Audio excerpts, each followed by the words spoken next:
allow our interpreters to give us an introduction. Buenos días a todos. Vamos a esperar unos minutos que entren más personas y luego vamos a empezar con la introducción de interpretación. Gracias.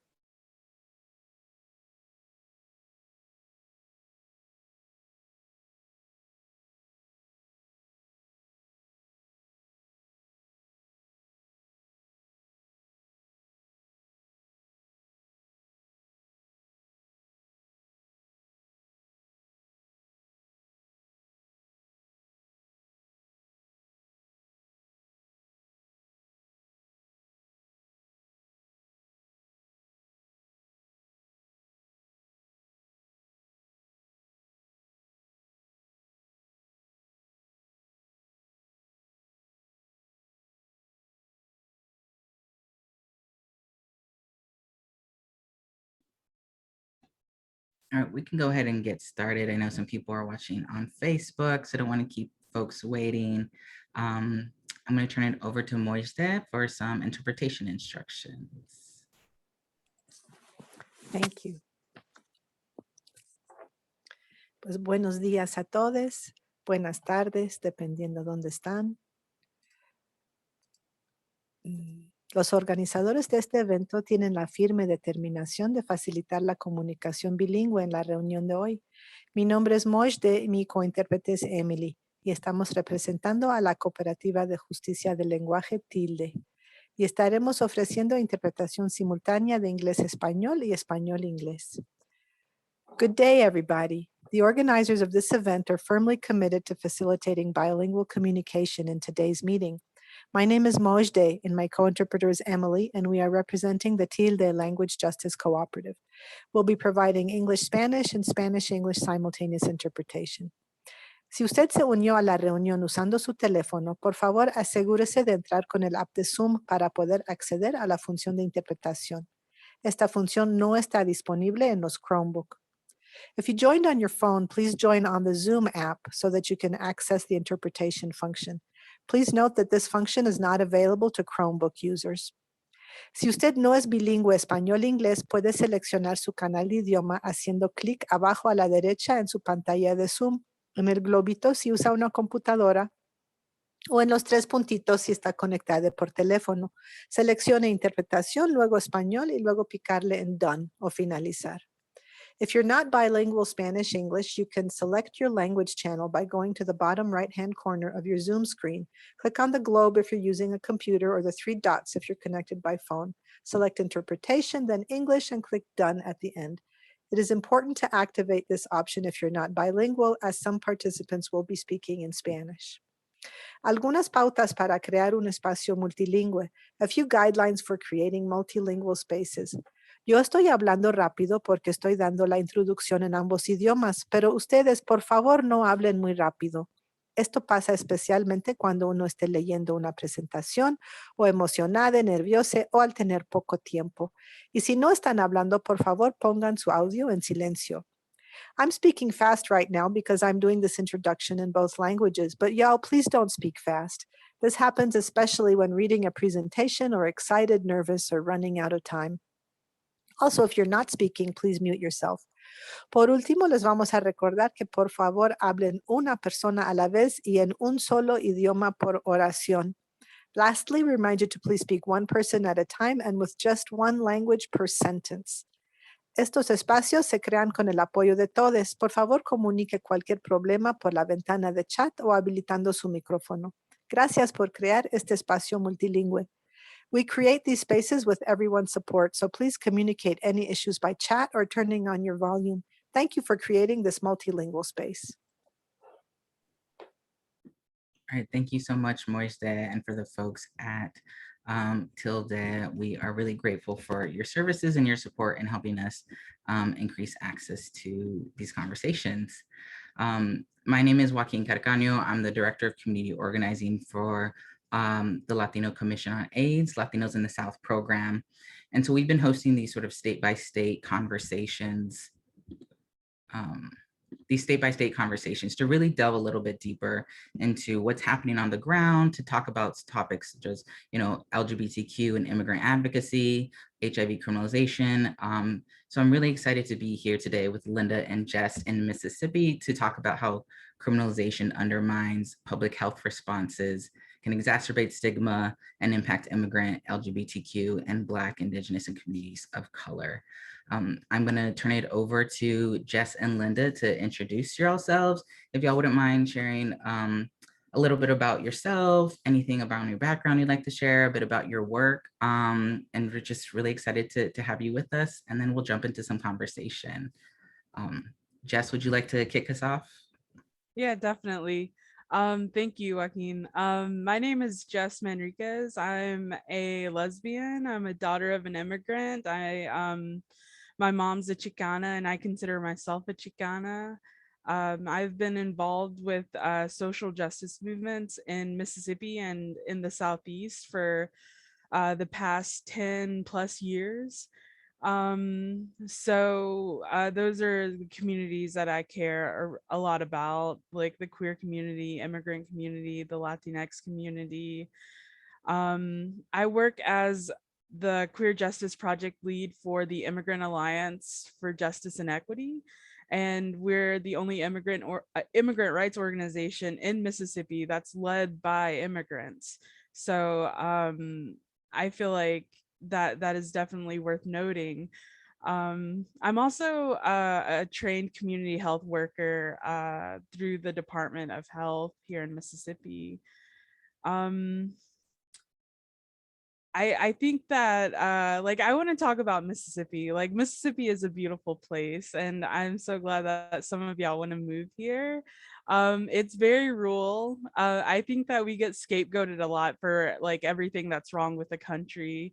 When most folks think of Mississippi, they think of the negative aspects of our state, like our history, our leadership, and where we rank in comparison with other states. So there's a lot of negatives, but when you look at Mississippi, you have to look at it through a lens of economic justice, exploitation, and failed conservative leadership. So there are people here in Mississippi that fight back.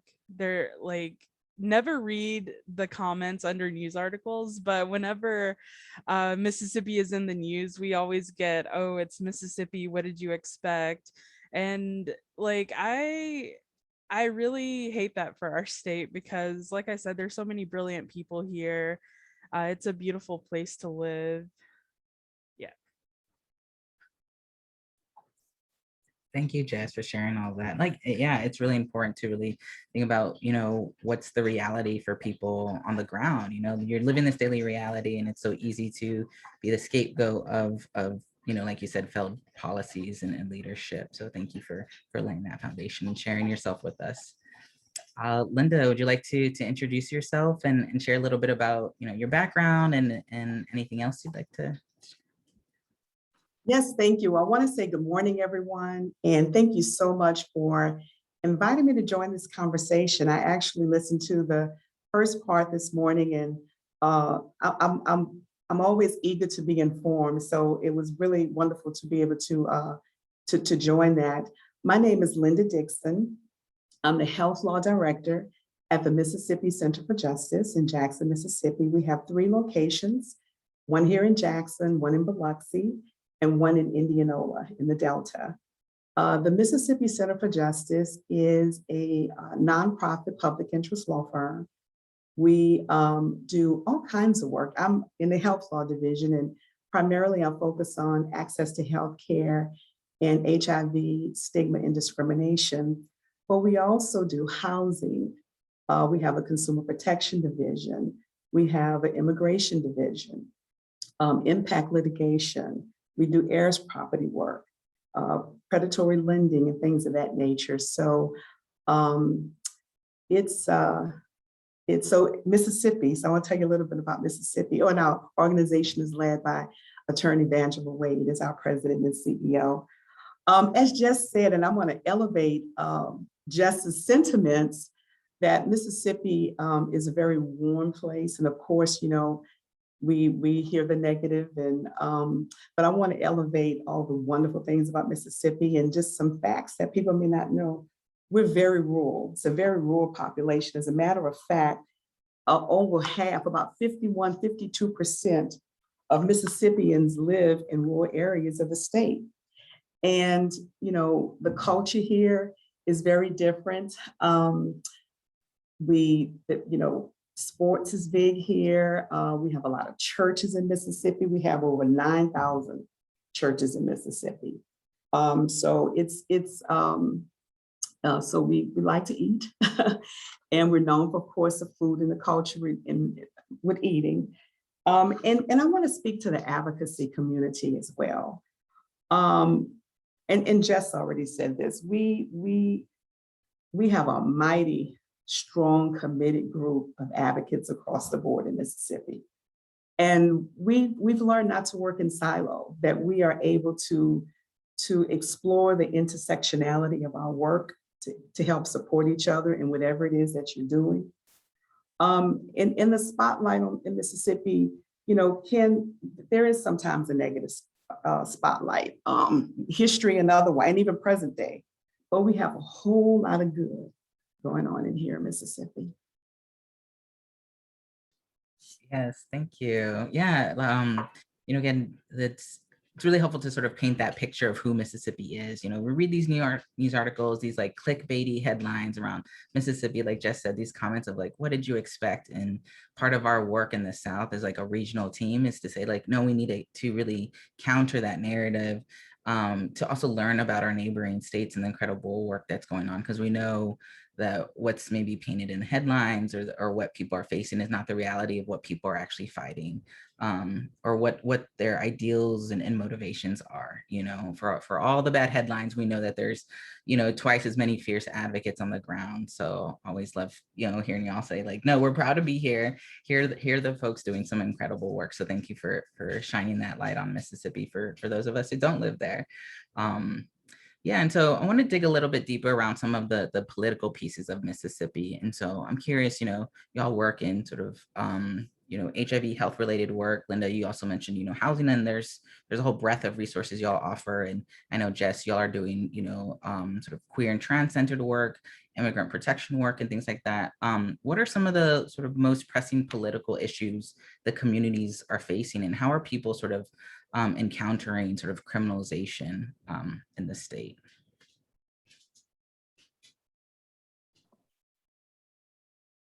Okay, I'll be happy to go first. So that was a mouthful. So I'm gonna try to break it down and just speak really to, I'll speak to the criminalization and the stigma. You know, I think that fear and the lack of education regarding HIV transmission continue to shape the political response in Mississippi. You know, before we can adequately address to abolish harmful laws that are in place, you know, we have to, and we're tasked with the responsibility to constantly inconsistently educate in an effort for individuals to even entertain or be open to the information we're sharing. Education is huge. How HIV is transmitted, how it cannot be transmitted. And stigma is rooted in discrimination. Stigma is rooted in discriminatory practices and policies and laws that adversely affect people living with HIV. I think that if we can get past and root out and eradicate stigma, it would make things very, very different. We know that stigma discourages testing. We know that criminalization discourages testing and disclosure. And from a context of even access to healthcare in an imminent issue that we're dealing with right now is Medicaid expansion. Our state is one of 12 states in the country that has not expanded Medicaid to adults between the ages of 19 and 64. 13% of Mississippians are uninsured. So we're talking about a lot of people that would gain access to healthcare who otherwise wouldn't have it because they can't afford it or they don't qualify under the current Medicaid eligibility criteria. And 8 of those 12 states are in the South. So I just want to lift that up. Yes, thank you for pointing out that Medicaid piece. You know, again, that's something happening widespread in the South. You know, the lack of expansion. Again, this is not what the people want. You know, the people want access to healthcare, and we know the sort of ripple effect that has on people's physical, emotional, mental health. You know, and it's also much more expensive to treat an issue than it is to prevent it. And sort of something like Medicaid expansion is a proactive preventative measure to give people access to healthcare. Absolutely. And when you look at just the health and well-being of Mississippians, that should be the most prominent reason to do it. But you also have, you know, workforce creation, lots more jobs. You have rural hospitals that would be stronger to stay open so that people have access to care even from a hospital scenario. And as I said earlier, you know, 51, 52% of Mississippians live in rural parts of the state. So you don't want to have to drive 1 or 2 counties over to have access to healthcare. Definitely. And maybe we can talk about this a little bit later. You made me think about the conversation around, you know, hospital closures, and where a lot of hospitals in the South are sort of religious affiliated. And you said in Mississippi, I think 9,000 churches across the state. And we know that this religious affiliation of churches can also be highly discriminatory. So especially when we're thinking about HIV stigma of trans and queer communities, that discriminatory practice, you know, there's a lot of these religious exemption laws that are also coming up that are affecting folks who are queer and trans. So thank you for reminding us of, you know, like the workforce creation, and also we have to think about the rural geography piece and things like that.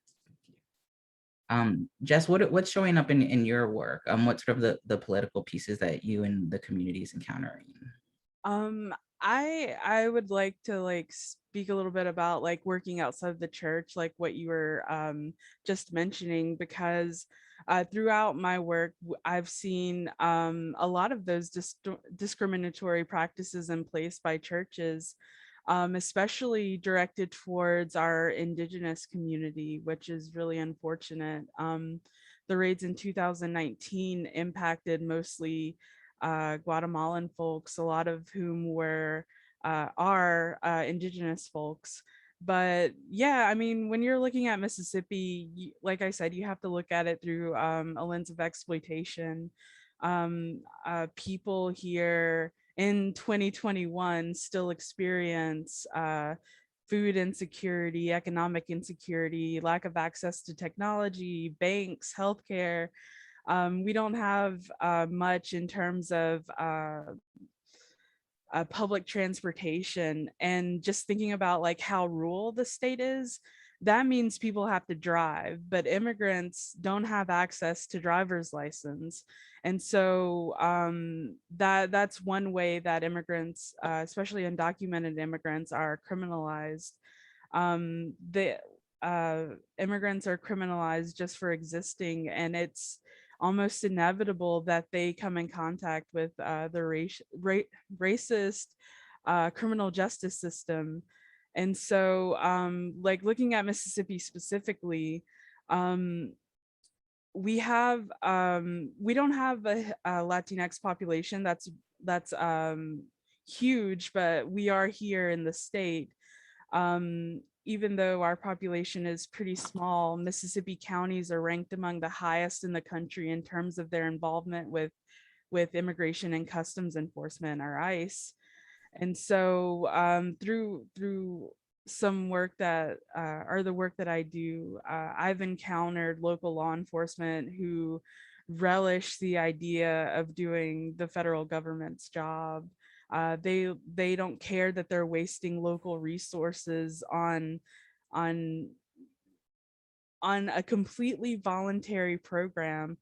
Mississippi doesn't have any formal 287G programs, and it's really interesting because even though we don't have those formal agreements, like I said earlier, is like we're ranked among the highest in the country in terms of involvement with ICE.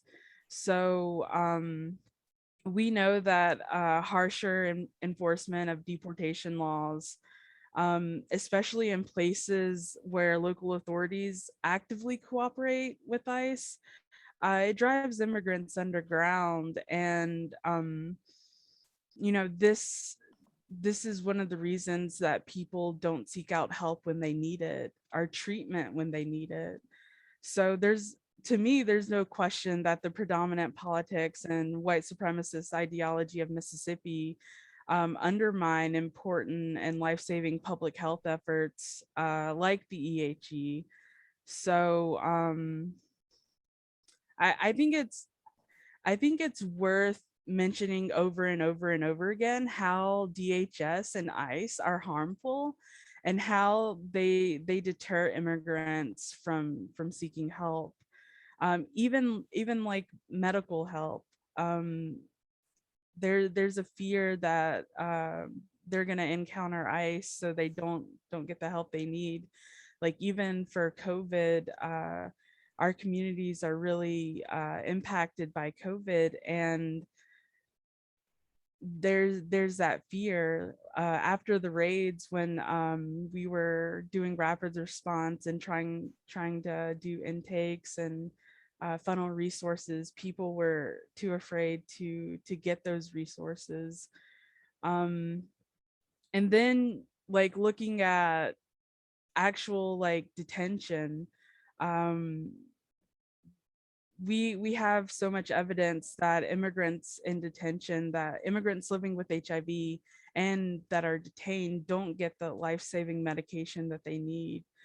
And I want to like uplift Roxana Hernandez. She was a trans Latina living with HIV who was detained by ICE. They knew ICE and Border Patrol knew about her HIV status, and she died in custody because she didn't get the medication that she needed. Well, thank you for highlighting all of that, Jess. I think you hit a lot of really important points. The first is sort of the Indigenous community. I remember when the raids happened and there was this, on the ground rapid response, and because of the political state we live in, there's been a lot of infrastructure built around, responding to things like that, like raids and community protection and community support. But we've overlooked the Indigenous community and the need for that. So I remember there was like a scramble, like a call out for Indigenous interpreters to sort of mobilize. And that was something that we were not necessarily prepared for. And that was a huge reminder of, there are more communities that are impacted by immigration than we always recognize. Right. And that is also lacking within public health response. Like they want to reach out to our communities, but they don't know who our communities are. A lot of the people that we work with don't even speak Spanish, and they don't speak English. They speak an Indigenous language. And so we always try to uplift that, like not all of us are Hispanic. Some of our folks are Indigenous folks. Yes, definitely. That's part of people's community and upbringing, and language access is much broader than English and Spanish, right?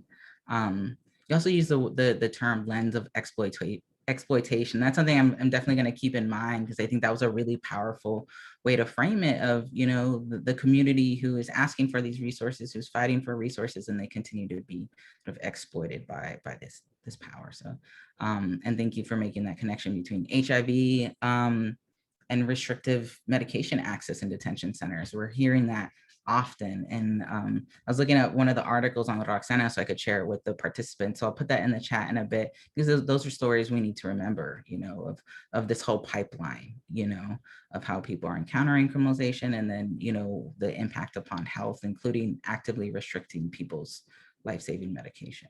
So thank you all. when I was thinking about this conversation, I realized that both of your organizations have the word justice in their name, which I think justice is a really powerful term. It's also like a very historical term, you know, this idea of justice. So I'm curious, each of you, what would be your definition of justice? And how do you see your organization pursuing justice, or how is that showing up in your work? I can go first. I really love this question because, you know, you have Miss Linda representing the Mississippi Center for Justice, and they do their work through through a legal lens, right? They're lawyers, and they not participate, but they're lawyers. They work within the legal system. And for me, I work for the Immigrant Alliance for Justice and Equity, and we're a community organization. And we most often need to work outside of the criminal justice system because, you know, the system itself is what causes harm to our communities. So like every day at work we see this, and I think it's important to take the term justice and redefine it, because I think the traditional view of what justice is what most people think of.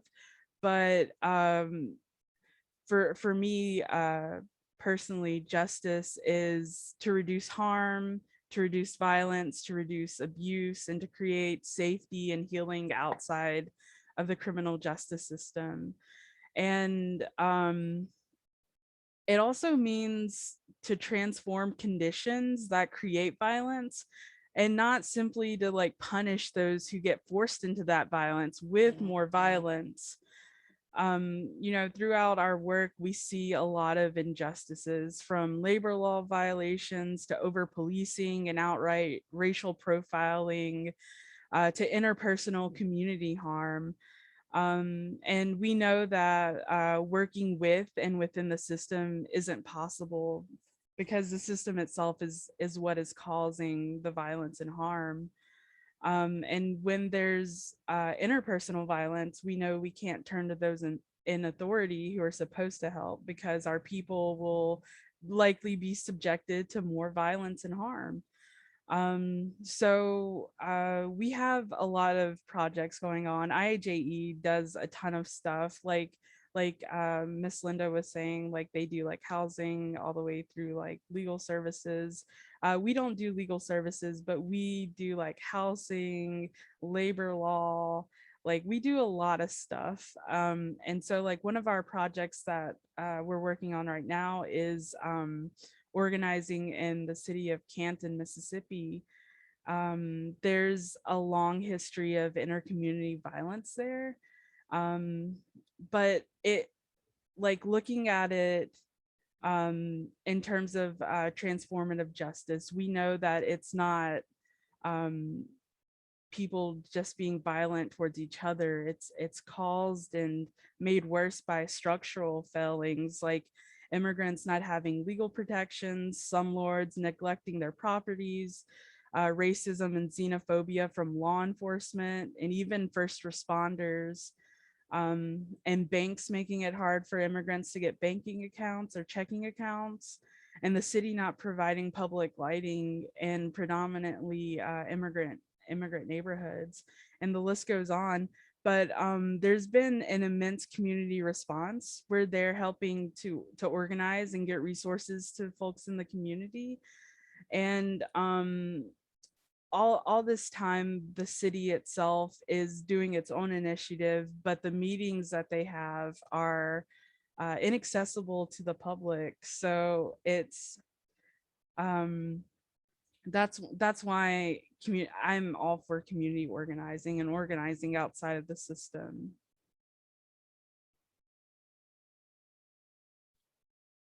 Yeah, thank you, Jess. I mean, you sort of talked about justice as also a response to violence, and I think that's an important conversation we need to have, because also violence always looks like it's interpersonal, and we need to talk about the systems, right? Yeah, Linda, what is your definition of justice, and what does it look like in the pursuit of the work at your organization? So I love the way you even framed the question and the response. Justice is powerful and historical. That really resonates with me. My definition of justice is fairness. Fairness that is consistent regardless of race, sexual orientation, legal status, religious views, political views, or popularity. It's justice. The Mississippi Center for Justice, yes, that word is in our name, continues to stand firm on its mission of advancing racial and economic justice. And we've been consistent on this stance since its creation in 2003. We were formed in 2003, and the center has worked vigorously on issues such as Medicaid expansion that I talked about earlier, immigrant rights, housing issues, foreclosure prevention, and other issues. The common thread in all of this work is the protection of the most vulnerable and disenfranchised populations in the state of Mississippi. The pursuit of justice shows up in our work every day. And some of those highlight moments are when we, see smiles on the faces of individuals that would have otherwise felt as if there was no legal action, no legal recourse, or communities impacted in a positive way because of our advocacy and impact litigation efforts. We have a very unique partnership. We are the only medical legal partnership in the state of Mississippi, and it's with the Mississippi State Department of Health. And that's just a different way for us to provide free legal resources, quality free legal resources to Ryan White Part B patients in the areas of employment discrimination, housing discrimination, privacy violations.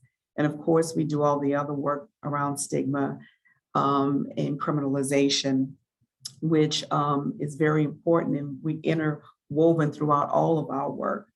But in every way that we function and do this work, it's either through a legal perspective, a legal angle, policy advocacy, or outreach and education.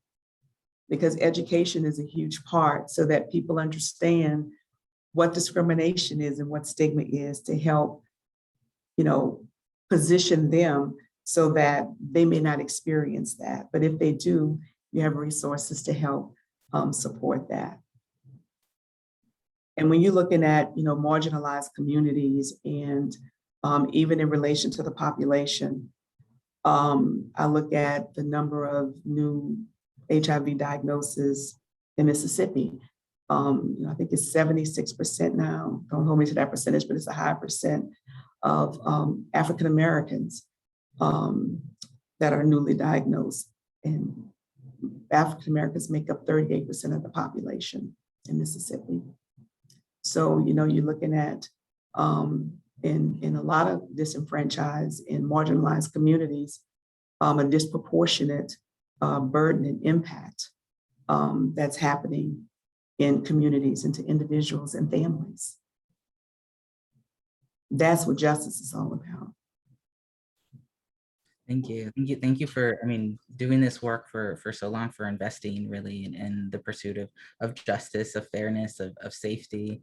And you both talked about, thinking about who is the community. It's like Jess mentioned earlier around the Indigenous community. It's about, who is the most impacted, the most disenfranchised, and then also justice is an everyday practice. It's like you said, it's interwoven in through all of this work. And so really thinking about it as that sort of like guiding reminder of who are we fighting for, who's making up our community, and what is sort of these goals around, it's safety, it's making sure people have access to, quality medical care, safety within the medical practice. Like you said, privacy is a part of that. So yeah, I am grateful that y'all were so game for that question, because I think it's one that we need to think about, and sort of how does this sort of show up in our work. So thank you. And you both sort of talked about safety, safety, again, within the medical sort of space, and safety within community. So a lot of the work y'all do, whether it's legal, that's sort of community centered, is around keeping communities safe. Yet laws often strip people of safety, of a sort of are associated with violence. So I'm curious, what does safety and wellness look like for both you as an individual and for the communities you're either a part of or fighting for?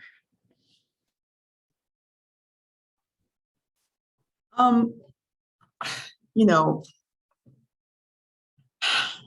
I'm gonna start by saying that, safety and wellness for me in the communities we serve is a place where people of color, immigrants, and individuals living with HIV are not in a constant state of fear due to discriminatory laws and practices. Safety and wellness also include communities that are active, visible, and being stigma-free, and invites the sharing of ideas and solutions for the betterment of the community, and not just a select few, but for all. The Mississippi Center for Justice hosts an annual, and this will be our 11th year, hosting an annual Mississippi Age Justice Project convening. And we bring together members of the community, and I'm going to invite you guys to come. People living with HIV, clinicians, social workers, lawyers, community-based organizations, and we come together and make a yearly, now it's a reassessment of the unmet legal needs and policy priorities of people living with HIV, so that we can hear from the communities, from the affected communities, and from people who serve these communities as to really what's going on. And we use that as an opportunity to help frame our work based on the community need and not what we think the community needs. So that's very important, because we don't always know what's on the ground. That's why you want to have the meaningful involvement. We use the term MEPA, the acronym, but that's really important even into the wellness of what communities look like, because you want to be able to serve them where they are and meet them where they are with the needs that are important to them. And to me, that is a healthy, that's healthy, and that's what wellness looks like to me. Absolutely. I mean, I'm going to leave your words there. I mean, that was, I'm really excited about this convening. So please let us know how we can attend, we can support, we can get the word out, because I think that's incredible. And to be in your 11th year, it's sort of like, you're not new to this. You've been building this, and that's a really incredible model. Yeah, so just let us know, keep us updated for sure. Will do. Thank you. Yeah. Yeah, Jess, what does safety and wellness look like for you and your communities? Absolutely what Linda was saying. I think we have to invest in like building capacity to support for support systems that are made up of our peers. To me, wellness looks like health, culture, and community. All of these things working together to contribute to a person's wellness or well-being in a holistic way. Health is more than just the absence of illness or virus or disease. For communities to flourish, we have to create social conditions that promote treating people as deserving of care rather than vectors for disease. Earlier, I mentioned that we know that ICE and DHS make it hard for immigrants to access medical care, including HIV prevention programs out of fear of deportation or contact with ICE. But lack of adequate public health care, language and cultural barriers, local law enforcement working with ICE, and the sheer rurality of Mississippi, like Miss Linda was saying, like 51% of the state is rural. All of these can and will contribute to an increase in new HIV cases, especially among immigrant communities. Safety and wellness also mean trusting that our communities are the experts on our communities. This means funding community members and community organizations to do work that is culturally and linguistically appropriate. It also means investing in training, education, and supplying us with tools to work within our communities. And I want to not throw back because we're still in the pandemic, but it seems like we've been here for so long that yeah. So during COVID, a lot of our folks that we work with were using and promoting traditional medicines and methods to prevent COVID and treat COVID, and I think that is so special and so integral to being a whole healthy person. And I want to push that to folks in authority. It's like it's okay for people to use their traditional knowledge to treat themselves.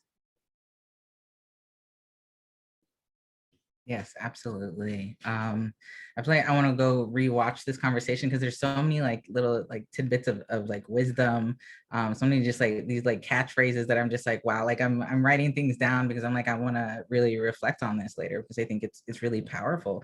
And Judith just said such great quotes, and it's true. I mean, I think, and y'all are speaking from a place of like both things you've witnessed, things you've experienced, and a place of passion, which I think is huge, and I think that comes across, and I think it's very moving to hear about this. And so my next question, you've kind of already answered it. I wanted to ask her about some sort of community-centered responses to access to healthcare, to safety and well-being. You know, you have the convening, you have, you know, these other conversations that are happening, and that the health department presented earlier and talked about their town halls, talked about working with the Spanish media outlets to get the word out. And I think that's really incredible. And not to shade anyone else in the South, but I think some of what we're hearing from these other conversations is that there's just a huge disconnect between the health department and the community of these healthcare spaces and the people who are trying to access it. And I think what I keep hearing from Mississippi is like, y'all are doing it and you've been doing it.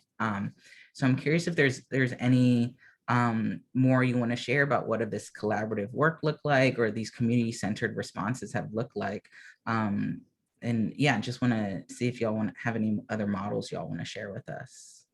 You know, I think you just gave a great model in the Department of Health and lifting them up and the work they're doing around the ending the epidemic campaign, and, you know, being very intentional about community and stakeholder engagement. Stakeholder engagement. I actually serve on the Mississippi Planning Council.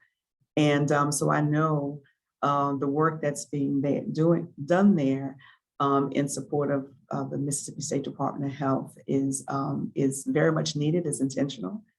And I'm really happy to be a part of that. It's very helpful for me in the work we do here at the Mississippi Center for Justice. Again, you have so many different people coming from all over the state, offering their input from their respective communities and disciplines. And I can't tell you how important and impactful that is. So yeah. And you're fighting a good fight everywhere you go.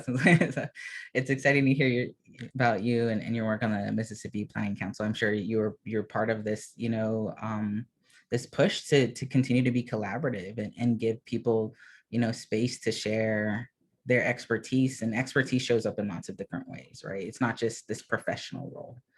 And it's an opportunity to also learn about what's going on in other parts of the state and in other areas, other disciplines that you may not be familiar with. For me, I always appreciate hearing what's going on in the healthcare sector. is very important. So it's a learning opportunity for me as well to help better serve Mississippians. Well, thank you. Yeah, Jess, what some of these like collaborative or community-centered responses look like for you? Because I know both you said you all operate sort of outside of systems, but also y'all, nature of the work is you have to work with the system too, and the system, like, the health department. And y'all have a partnership that's, I think, really beautiful and really being nurtured around community voices. So I'm curious both what that looks like in the community, and both I want to hear more about your relationship with the health department. I know that's a partnership that's growing. So anything you'd like to share about that? Yeah, absolutely. I definitely want to uplift what Selma was saying in the earlier conversation about how the Department of Health works with a lot of different organizations. I think that even though our politics are different, we're all trying to do the same thing, and I think it's good that we work together. But I do know that, like, I'm just going to be 100% real. I do know that politics does inform a lot of what a state agency can do and what a state agency can say. So I do feel like it's limited in that way.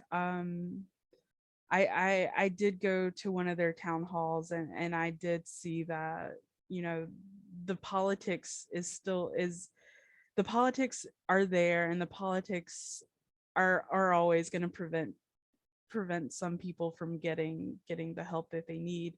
But IAJE does have a relationship with MSDH, with the Department of Health.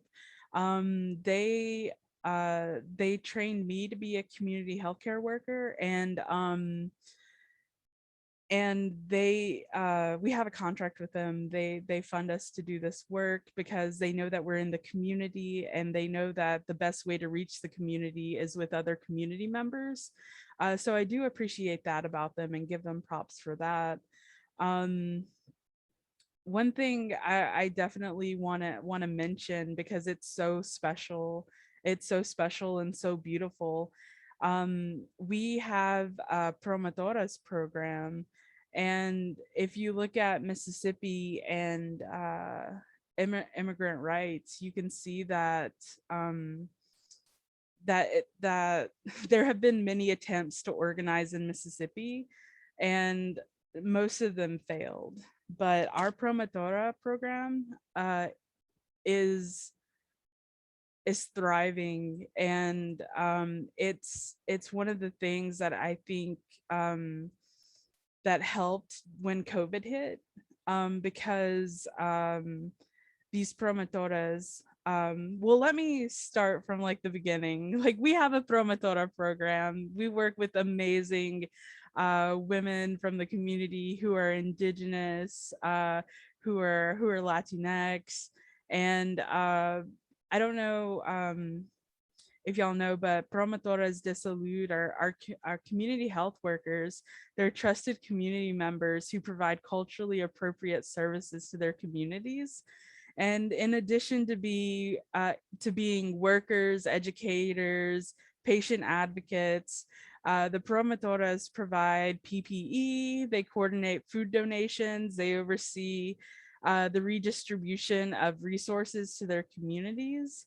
And they are a connection between community and the public healthcare system. They reach and help people that the government either can't or won't help. So we're very lucky to have such powerful women working with us, and it's been covered in news articles. Like, it's a very powerful program, and it's completely community led and community centered. Thank you, Jess.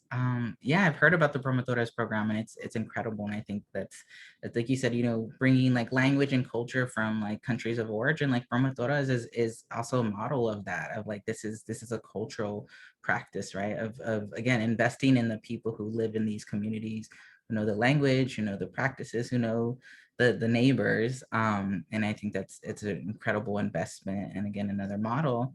And recognizing that, there are limitations within certain systems, it's usually not no fault of the staffers, but of the reality of the politics in place at the state, the health department, and often those agencies can be very restrictive. And so that's why these collaborative partnerships are so important, because then you get to carry out the work that's necessary without jeopardizing like funding or jeopardizing these other pieces, but still kind of share within the work.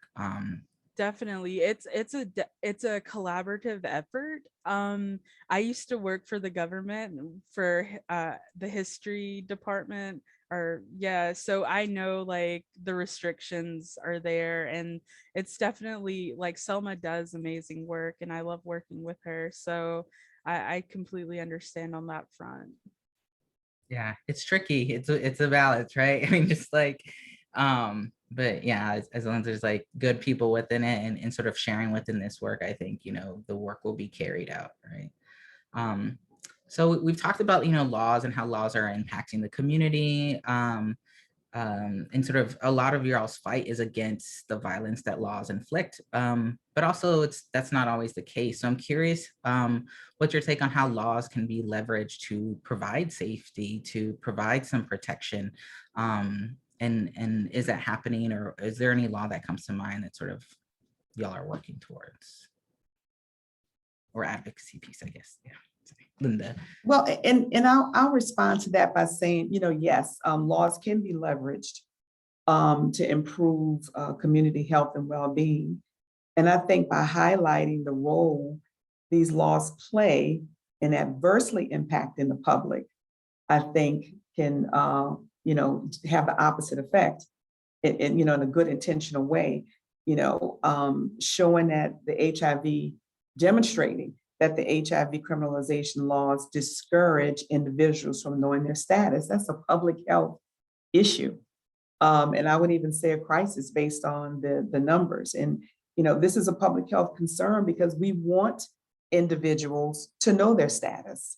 And we know that criminalizing HIV deters people from getting tested. So I think that, we can hopefully reform and make this a part of, to normalize the conversation in the issues around HIV and stigma. Yeah, thank you for that. I mean, I think, I hadn't thought about it in that way, and you're exactly right that even when laws are violent, they're an educational tool. It can be the spark to this conversation, and I think that goes a long way. Now I'm thinking about how many people have been like, even myself, of, oh my God, I didn't even know that law existed, or that's what it involved, or that's, this punishment was the reality, and this sparks a movement.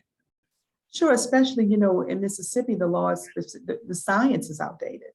I mean, I think that's a good start. Just, knowing that these are the ways that HIV is transmitted, and then looking at the desperate treatment between people who are living with HIV and not for the same crime. So. Yeah, and how can you encourage people to get testing, know their status, but then punish them for doing so, and yeah, so we really need to sort of entangle all of those pieces. So thank you for really reframing that in my head. I hadn't really like approached it that way, and I think that's really powerful. Jess, what's your take on how sort of laws can be leveraged to provide sort of safety or protection, or what are your thoughts on that? I feel like among the immigrant community, there's a common belief that they don't, or they can't have a voice to advocate for themselves, and that there are very few laws that protect them. but kind of along with what you were saying, part of our job at IAJE, our main job is to change the culture and replace it with a culture of empowerment and education. Immigrants do have a voice and they can advocate for themselves, and there are laws and policies in place that can protect them. Um, and also, like what you were saying, some like these laws are obviously good, but like it's not enough if like people don't know they exist, and if people don't know that they can press for these things. Um, Also, like the laws aren't enough if people are too afraid to advocate for themselves, or if folks in authority willfully choose to ignore the laws and policies. I think specifically related to public health and HIV, um, one of the things that I learned is that, or a couple of things that I learned, is that healthcare providers are legally required to provide language interpreters, and also that ICE is required to provide HIV medication to folks who are detained and living with HIV. I didn't know these things before I started this work, and um, like my entire life, I've grown up with like family members going to doctors with their friends, their community members, folks that are new here in the country. And I didn't know that it's a legal requirement for there to be interpreters. So like throughout my life, I've just seen community picking up that slack. um I think that like we've seen, like we uplifted Roxana's name earlier, like we've seen that even though that policy exists, that ICE is required to give medication to people who need it, like we've seen that they don't. um I think that community organizing and public health are very intimately intertwined, one having an impact on the other, and both of them needing to work together for communities to thrive. There's funding in public health, but there's not community-centered outreach and programs and services. And in community organizing, there's a lack of funding, but there's strong relationships with the community, our communities. Um, and as a lesbian, like I'm very interested in the 80s and the HIV epidemic during the 80s.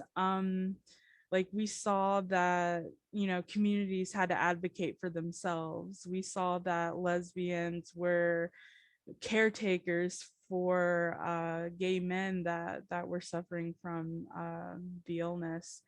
And we also see that so many people died before the government's public health arm even did anything. And so immigrants all over the country and in Mississippi, they're fighting for their dignity, safety, health, and well-being. And both the federal and state governments are failing them on so many levels. Specifically, like with HIV, we know that HIV isn't a specific disease to any specific identity. People have a misconception that it's a gay disease, but it's not. Um, and it's fueled by structural violence and inequality.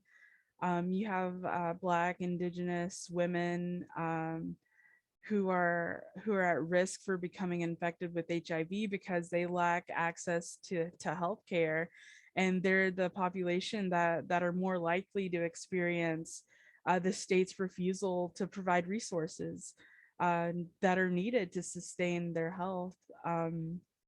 So like folks of color, immigrants, queer and trans folks, we live in a set of conditions that could kill us regardless of HIV. So I don't ever see that being addressed by a system that perpetuates the harms but I do see community organizing as a way to tackle it. Yeah, I mean, it's a really powerful way to sort of round out this conversation and reminding ourselves that LGBTQ communities, Black and Brown, especially Southern communities, have a history of mobilization, of advocacy, and that knowing also what's on the laws can hold people accountable, can be an educational tool. And I think that's a really important message for all of us, to remind us of the legacy of this work and also what tools we have to provide health and wellness to our communities. We're about time, but I want to give you all space for any closing words for us. Just really, really grateful for everything you shared, and I'll turn it over to y'all for any closing messages. You know, I'm gonna close with, Jess, that was powerful. And in the same vein of what Jess said, you know, the question led into how we can leverage and improve community health. I talked about HIV criminalization and how we can use it to learn and teach. But in that same vein and effort, these are laws that have to be reformed. I just want to be clear that criminalizing HIV is not acceptable. And that same passion and vision and the intentional work in which we're doing all of this, I think it all plays into everything that we do. Exactly. Yeah. This is like you said, not acceptable. And we need, yeah, I just want to be clear, you're not acceptable, but how do we use, how do we use that to leverage for the well-being, I think was the question. So I just wanted to respond both ways. So thank you. That's perfect. Thank you, Linda, for that reminder. Jess, any closing words for us? I want to promote the idea of centering people that are affected and also vulnerable, and funding those organizations and those people that are directly impacted.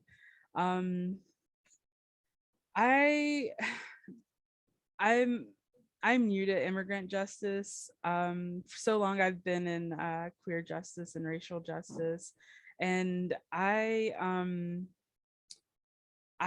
really would like folks to join an organization, give your time, give your expertise, and just look at things structurally and systematically instead of on an individual basis. I think that's all I want to say. That's huge. I think that's really powerful and a reminder of, one, we have the tools and resources within ourselves. We're experts of our own experiences. We all have something to offer, and that there's a whole system. I think that is sort of our solidarity requires us to sort of tackle together. So thank you both for all the incredible insight that you shared with us, for just being willing to have this conversation and offer so much to us. I think it was really a gift to hear everything you shared. Really grateful for y'all. Hopefully we'll keep collaborating. I think Judith is going to go visit Mississippi. Maybe I can tag along and go see y'all. But again, thank you so much for this conversation, the really powerful words you're sending us off with, and thank you to our interpreters for helping us broaden this conversation and give access to more people. Thank you both. Yeah, thank y'all. Y'all have a good day. Thank you, everyone.